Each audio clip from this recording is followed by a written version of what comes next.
Hello everybody, Horst here, bringing you another game. This is going to be a PvZ versus a guy named Archer. I'm unhappy here because I got Scrap Station, which I do not like.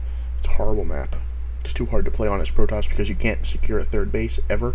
So basically you have to go for a 2-base all-in, which I did, and I'm going to show you guys how to do. Works pretty well. It's based on the same things that I usually do in a 15 Nexus build, which I've shown before on my videos. Just put your pylon down here so you can wall across here. You're going to have to put another cannon up here to protect this. And of course you go scout with your probe.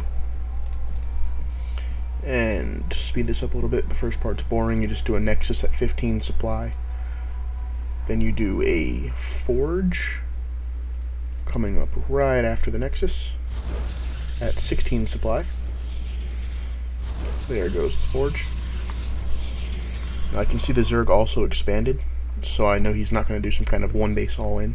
So no baneling busts, nothing like that off one base. I'll probably be safe. Otherwise, I have to get some quick, little more photon cannons, get some quicker sentries out.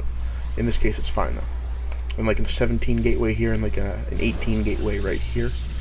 18 cannon as well. I usually like to get the cannon before the gateway. And there it goes.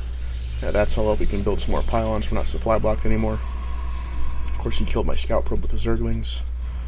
But we're just going to throw the pylon up here so we can defend this rocks.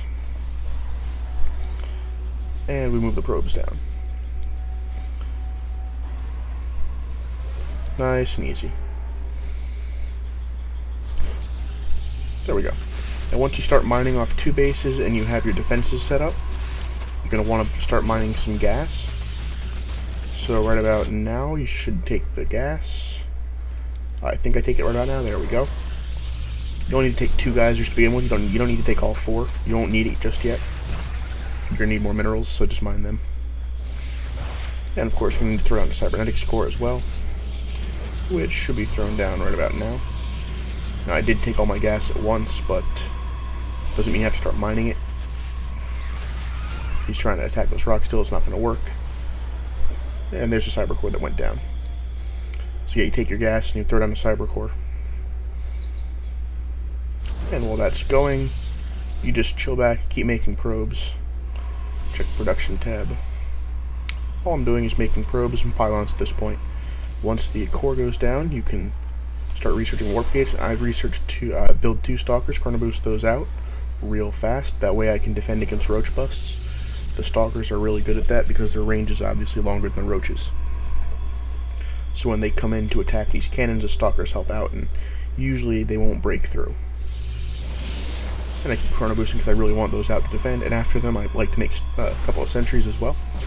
The sentries and the stalkers plus the cannons will make sure you're pretty much impervious to anything but a kind of crazy all-in, which most Zerg will not do, because if they fail, you obviously lose. But there we see I'm throwing down a bunch more gateways. I like to get a total of 6 gateways.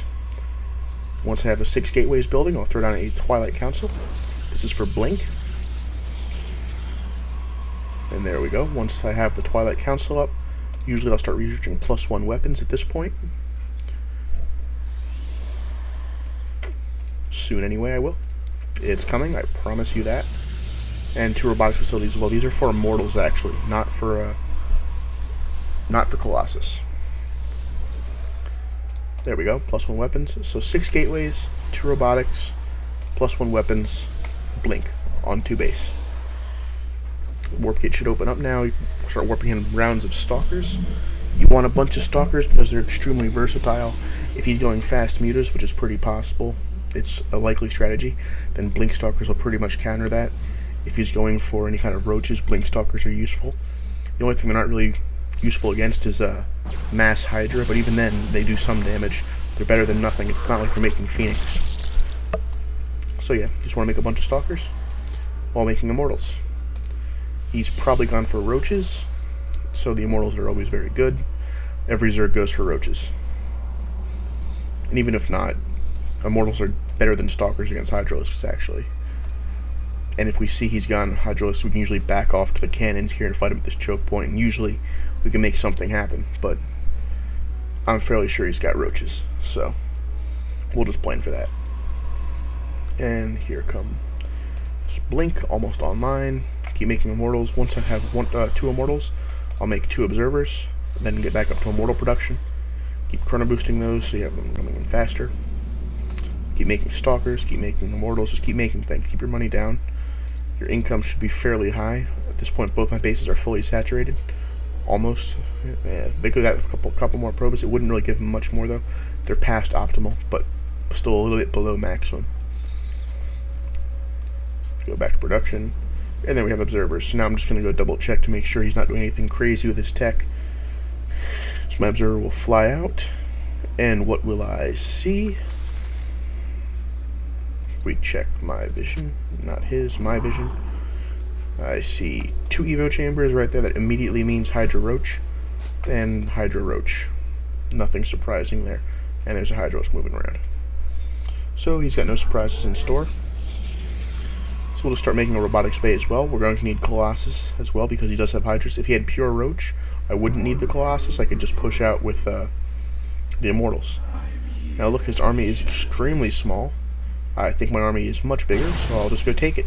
Of course you have to blow up the forge to get out, but it finished its +1 weapon, so its purpose is done. Check the army value tab. I am currently way ahead.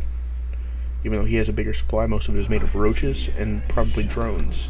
So there's nothing really to worry about. And he's going to have to fall back, so I'm going to kill his expansion. Actually, I think I might wait for the Colossus. I'm not sure what I do in this replay. In any case, you push out with this force, it's going to keep me from droning up his 3rd and 4th. Yep, and there we go. I kill the expansion.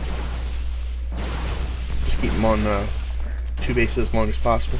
He did take the gold, and I don't think I check it. It's a mistake. You should always check the gold as well. This army is more than capable of just swinging around, nuking the gold, and going back up.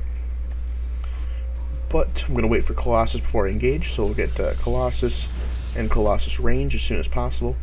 And then we'll push when we have 2 of them. So at about 13-14 minutes into the game, you're sitting at a very sizable army on 2 bases, forcing the Zerg onto 2 bases as well, or at least trying to. Of course mine is on 3, but I don't know it yet. And he has a fairly large Hydra Roach army. There it is. Somewhat scary. Fortunately, I will have 2 Colossus with a range relatively shortly. Then some more stalkers, and there we go. Now this push here is all in. If this fails and you lose this push, you're going to lose the game. But one thing I like to do here is slow down to normal just so you guys can see. Now notice, I'm going to stop the game here for a second. Just when the Zerg attacks, his roaches and stuff spread out along here. They keep spreading out to form this concave. You need to stop that from happening. The best way I found to stop the concave is to do this. Just blink. See, note how the Hydras and roaches can't move anymore? They're all balled up. Because the stalkers are surrounding them. They can't actually concave out, and they have no reason to. They can just keep attacking where they are. This does 2 things for you. It gives you a nice clumped up target for your Colossus, and it lets your immortals get into range to fire. And watch as you mow through his army. Just obliterates. Keep Guardian Shields up if you can. You can just mow through. There's not really much you could have done to stop that micro-wise. I mean, just blink on top and then he's surrounded and he can't move. He tries to run, he'll stand there looking like an idiot, and then I'll just keep killing his stuff. It's over for him. And now I'll kill the gold. And of course, while you're doing this, you want to make more Colossus, you want to make more Stalkers. Just keep your macro. My money is a little bit high right now. I like to keep it lower than that, but this isn't really too bad. So we just mosey through, kill everything, and then we pull back.